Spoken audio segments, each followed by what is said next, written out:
I invite every person, I invite every woman here, every non-Muslim woman here, to stand to the side when we leave here and talk to a Muslim lady. I mean, now, let's not ask Barbara Walters about how Muslim women feel. You know, let's not ask Tom Brokaw how Muslim women feel. Let's not ask CNN, ABC, Fox. Let's not ask the London Times or the Australian Times. Let's not ask non-Muslims about how Muslim women feel, how they live, what are their principles, what are their challenges. If you want to be fair, ask a Muslim woman. Ask my wife.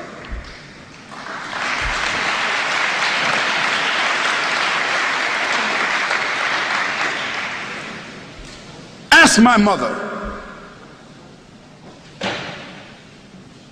You see, ask a Muslim woman that knows her religion, who has a relationship with her Creator, who is stable in her society, understanding her responsibilities, her relationships. Ask her. And after that, I think you should be fair, that you don't need to ask someone else.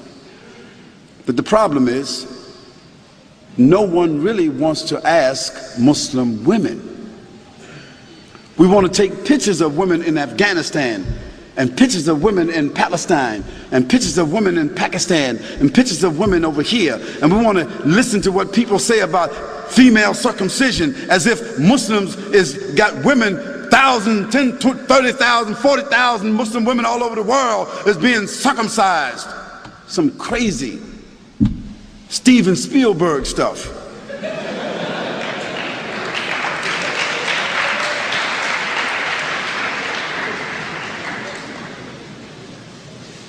And let me give you a statistic that you should know about. If you take a quota in this room right here, I'll tell you this. Most every Muslim woman in this room will be a college graduate, or is a college graduate, or is very intelligent and very much socially endowed. And within her family structure, we find that women control the wealth more so than men. Now, what does that say to you?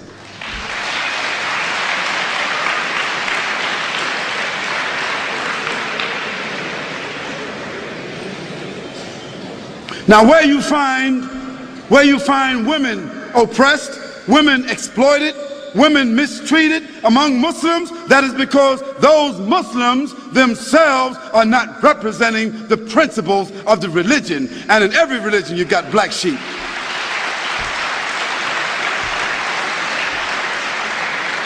But then again, you can't tell me that the 148,000 prostitutes that walk the streets in the UK, or the 76,000 prostitutes that walk the streets of Holland that have licenses to do so, you can't tell me that all these little young naked little girls walking around Australia with no clothes on, you can't tell me that they represent liberation.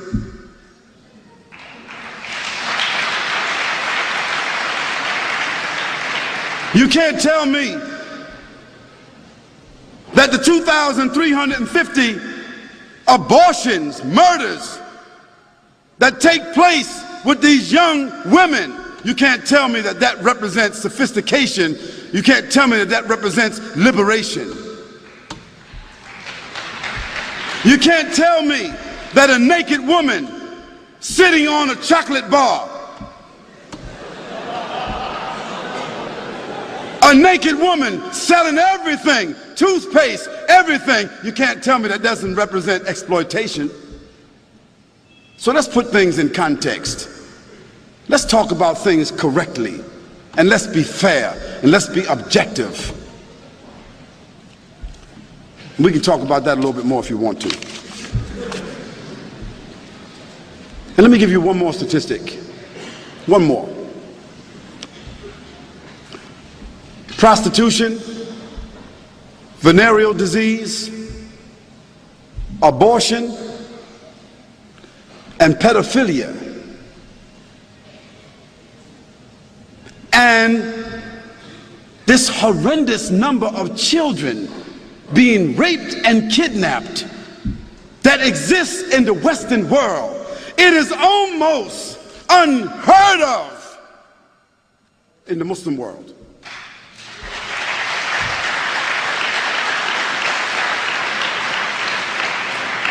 So I think that the statistics kind of like speak for themselves.